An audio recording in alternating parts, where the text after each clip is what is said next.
అన్న నమస్తే అన్న. అన్న చెప్పండి. మీ పేరేనా? రామాంజనేయులు, ఎవరన్నా? వేములపల్లి. ఏం చేస్తుంటారన్న?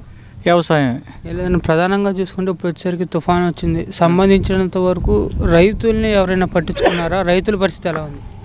దారుణంగా ఉంది. అసలు పట్టించుకునే పరిస్థితి ఏది? ఏం పట్టించుకునేది లేదు. పలకరించిన వాడు లేడు, ఆఫీసర్ లేడు, ఎవరు అసలు మా దగ్గరికి అంటూ వచ్చిన వాళ్ళు లేరు. ప్రధానంగా చూసుకుంటే ఇప్పుడు వచ్చేసి రైతులకు అండగా ఉంటామని చెప్పి రైతు భరోసా కేంద్రాలు ఏర్పాటు చేసామన్నారు. రైతు భరోసా కేంద్రాల దగ్గర నుంచి ఏమైనా లాభం చేకూరిందా ఇప్పుడు ఇంతవరకు? అదేవిధంగా రైతు భరోసా కేంద్రాల్లోనే పంట వేసుకున్న దగ్గర నుంచి పంట అమ్ముకునేంత వరకు వీలుగా రైతు భరోసా కేంద్రాలు ఉంటాయన్నారు. ఎలా ఉంది రైతు భరోసా కేంద్రం? ఏం భరోసా? వాళ్ళు ఒక రేటు చెబుతారో, ఇక్కడికి వెళ్ళండి అంటారు, అక్కడికి వెళ్ళండి అంటారు, లేకపోతే ఇక్కడికి వెళ్తే ఆ మిల్లుకి వెళ్ళండి, మా ఆడేం మిల్లుడు మాకు వద్దు అంటాడు. ఇప్పుడు మరి ఇంకా రైతు ఏం చేయాలి? అసలు మమ్మల్ని పట్టించుకున్నాడు లేడు. ప్రధానంగా చూసుకుంటే ఇప్పుడు వచ్చేసరికి పంట కొనుక్కునేందుకు వీలు అని ఉంటుంది. ఇదే విధంగా చూసుకుంటే ఇప్పుడు వచ్చేసరికి దగ్గర దగ్గర ఒక 10 రోజుల పైన అయిపోతుంది తుఫాను కూడా వచ్చి. సంబంధించినంత వరకు చంద్రబాబు గారి హయాంలో ఉంటే పంట మొలకలు వచ్చినా కొనే పరిస్థితి ఏర్పడేది. జగన్ గారి హయాం వచ్చినాక పంట కొనుక్కోవడానికి వీలుగా ఉంది. అప్పుడు వచ్చేసరికి మిల్లర్స్ దగ్గర ఒక రకంగాను, తర్వాత రైతు భరోసా కేంద్రాల వాళ్ళ దగ్గర ఒక రకంగా తేమ శాతం ఉంటేనే కొనుక్కుంటానంటున్నారంట సంబంధించినంత వరకు. అదేవిధంగా రైతు భరోసా కేంద్రాల దగ్గర నుంచి ఇక్కడ మనకి పంట ఆరబోసుకోవడానికి కావాల్సిన పరదాలు కానివ్వండి, టాప్ లైన్ పరదాలు కానివ్వండి, అలా ఎవరైనా ఇవ్వటం జరిగిందా? ఏమైనా ఏం పట్టించుకునేది లేదు. వీళ్ళు ఒక రేట్ అంటారు, ఆ మిల్లు కాడ వెళ్తే మాకు వాళ్ళు చెప్పి వెళ్తారు, అంతేనే మా లెక్క ప్రకారం మాకేనా అంటున్నారు వాళ్ళు. ఆ నిమిషాతమే అంతా మామూలే. వాళ్ళు చెప్పిందే, వీళ్ళు చెప్పింది ఏం లేదు, గవర్నమెంట్ చెప్పింది ఏం జరగట్లే అక్కడ మిల్లుల కాడ. దారుణంగా ఉంది. వాళ్ళు అసలు మాకు వద్దు బొమ్మ అంటున్నారు, ఎక్కడికి వెళ్ళాలో తెలవదు. ప్రధానంగా చూసుకుంటే అన్న ఇప్పుడు వచ్చేసరికి రైతులకంటూ చంద్రబాబు గారి ఏమిలో కొంత బడ్జెట్ ఉండేది. ఆ బడ్జెట్తో రైతులకు కావాల్సినటువంటి ట్రాక్టర్లు కానివ్వండి, తర్వాత నాగలు కానివ్వండి, ఇలా కొనుక్కునే పరిస్థితి ఏర్పడేది. జగన్ గారు ఏం వచ్చినాక అసలు రైతులకు బడ్జెట్ ఉందా అని చెప్పి కొంతమంది అంటుంది, బడ్జెట్ అసలు కనబట్టలేదని చెప్పి కొంతమంది అంటున్నారు. దాని చంద్రబాబు నాయుడు పరిపాలనలో చెంట పడిపోయినా కానీ డబ్బులు వచ్చినాయి, పనుల మీద డబ్బులు వచ్చినాయి, అన్ని రకాలుగా అప్పుడు ఆదుకున్నాడు. ఈయనైతే అసలు మమ్మల్ని పలకరించలేదు. 2 సంవత్సరాల నుంచి కువేలు అయిపోయాం ఇక్కడ. ఇప్పుడు ప్రధానంగా చూసుకుంటే ఇలా పంట పాడైపోవటానికి కారణం ఏమంటారు? డ్రైనేజీలు తవ్వితేగా. అసలు డ్రైనేజీలు పట్టించుకునే పనే లేదు. అది పరిస్థితి. దారుణంగా మురుగునీళ్ళు వెళ్ళగా మునిగిపోయి కష్టాలు. ప్రధానంగా చూసుకుంటే మన రాష్ట్రంలోనే ఎక్కడా లేనంత విధంగా రైతులందరూ ఆత్మహత్యలు చేసి చనిపోతున్నారని చెప్పి ఎన్సీఆర్బీ ర్యాంకింగ్ ప్రకారం తేలింది. ఈ ఆత్మహత్యలు గల కారణం ఏమంటారు? ఏమిటండి, రైతులను పట్టించుకోకపోవటేగా.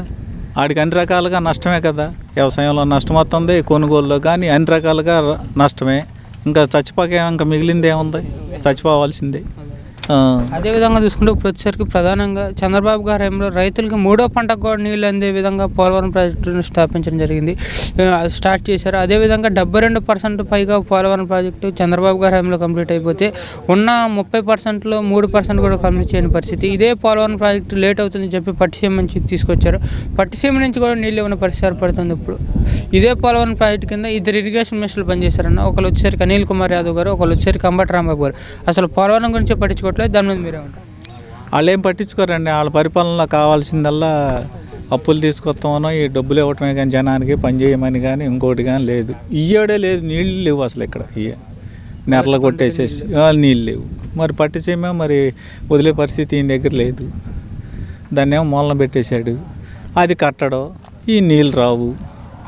అది పూర్తి అయితేగా నేను ఇంకేముంది మేము చేసేస్తున్నాం. వీళ్ళకి ఎంత మటుకి చంద్రబాబు నాయుడిని తిడతాం ఒకటే, వీళ్ళ జీవితం అంతా సరిపోతుంది. పరిపాలన మొత్తం చంద్రబాబు నాయుడిని తింటాకే సరిపోతుంది. ఇక దేనికి పనికిరారు వీళ్ళు. ప్రధానంగా చూసుకుంటే అన్న ఇప్పుడు వచ్చేసరికి 3 రాజధానులు అన్నారు, ఒక రాజధాని కూడా తీసుకురాని పరిస్థితి ఏర్పడుతుంది. డిసెంబర్ లోపు వైజాగ్లో ఉన్న అక్కడ నెలాఖరు లోపు వైజాగ్ నుంచి పాలన సాగిస్తానంటున్నారు. దాని మీద మీరేమంటారు? ఇంకేముంది, 2-3 నెలలకి ఎటు వెళ్ళిపోతాడు కదా జగన్ గారు. 2-3 నెలలకి ఎట్టయినా వెళ్ళిపోతాడు. అందుకని నేను అక్కడ అంటాడు ఆయన. 3 నెలలకి మళ్ళీ చంద్రబాబు నాయుడు పరిపాలన రావాల్సిందే. అదేవిధంగా చూసుకుంటే ఇప్పుడు వచ్చేసరికి చంద్రబాబు గారు ఏమైనా ఉన్నట్టు అన్నా క్యాంటీన్ కూడా తీసేసిన పరిస్థితి ఏర్పడుతుంది.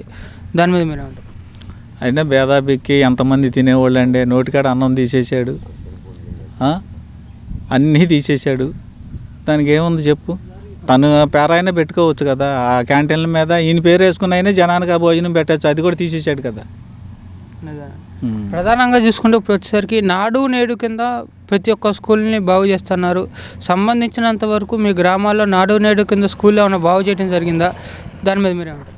నిజమేనండి, 40 మంది 30 మంది పిల్లలు లేరు అక్కడ. అంతంత ఖర్చు పెట్టి చేశాడు, పారిగోళ్ళు కట్టించాడులే. పారిగోళ్ళు కట్టించాడు, ఏం ఉపయోగం? బడిలో పిల్లలు లేరు, మరి వాళ్ళకి అన్ని సౌకర్యాలు ఉండాలి కదా. ఆ దొడ్లు ఉంటే ఒక రకంగా ఉంటే ఒక రకంగా లేవు. అదేవిధంగా చూసుకుంటే ప్రతి ఒక్క అమ్మకి అమ్మ అకౌంట్లో అమ్మఒడి వేస్తానన్నారు. అమ్మఒడి ఎంతమంది పిల్లలు ఉంటే అంతమంది పిల్లల అకౌంట్లో అమ్మఒడి పడుతుంది. పడతలేదుగా, 4 పిల్లలు ఉండే 4కి ఇస్తానని చెప్పేటప్పుడు, ఇప్పుడు వచ్చేమో ఒకళ్ళకే. ఆ ఒకళ్ళకి కూడా ఇప్పుడు 15 ఏళ్ళు వేసాడు, తర్వాత 13 ఏళ్ళు అంటున్నాడు, తర్వాత కరెంటు బిల్లు ఉంటే నిషేధం అంటున్నాడు. మొత్తం అంతా కటింగ్ అయిపోయింది. చివరికి అసలు వేసేది ఎంతమందికి? చాలా తక్కువ మందికి. ప్రధానంగా చూసుకుంటే ఇప్పుడు వచ్చేసరికి జగన్ గారి పాదయాత్ర సమయంలో ఇచ్చిన హామీల్లో నాకు గనక ఎక్కువ మంది ఎంపీలు ఇస్తే నేను కేంద్రం మెడ వంచైనా సరే ప్రత్యేక హోదా తీసుకొస్తున్నారు. ప్రధానంగా ఇప్పుడు వచ్చేసరికి మద్యపాన నిషేధం చేస్తే తప్ప మళ్ళీ ఓట్లు అడగనన్నారు. ఈ రెండింటి మీద ఎలా ఉంది? మద్యపాన నిషేధం ఎక్కడ చేశారు? ఇంకేముందో, ఓట్లు అడగనన్నాడుగా. మళ్ళీ ఓట్లు ఎట్ట అడుగుతున్నాడు ఇప్పుడు?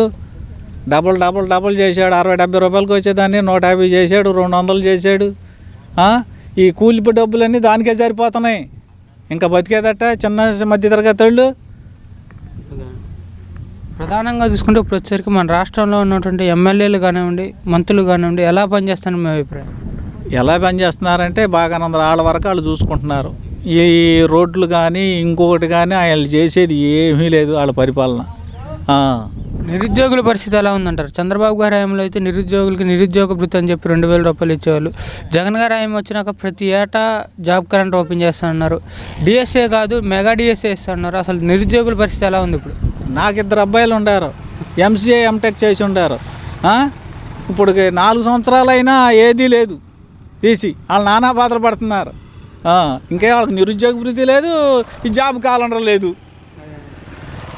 అట్లా ఏం చేస్తారు? రోడ్ల తిరుగుతున్నారు. ప్రధానంగా చూసుకుంటే ప్రస్తుతం నిత్యావసర వస్తు ధరలు కూడా బాగా పెరిగిపోయినాయి. సంబంధించినంత వరకు రైతు కానివ్వండి, పేదవాడు కానీ, మధ్యతరగతి వాడు కానీ ఎలా బతకాలని చెప్పి ఆలోచించే పరిస్థితి.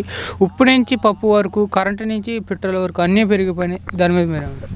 కరెంటు అది వరకు 200-300 బిల్లు వచ్చేది, ఇప్పుడు 600-700 అట్టా వస్తుంది. ఏంటంటే అంతే పెరిగింది అంటున్నారు, పెంచుకుంటా పోతున్నారు. మేమేం చేయాలి చెప్పు?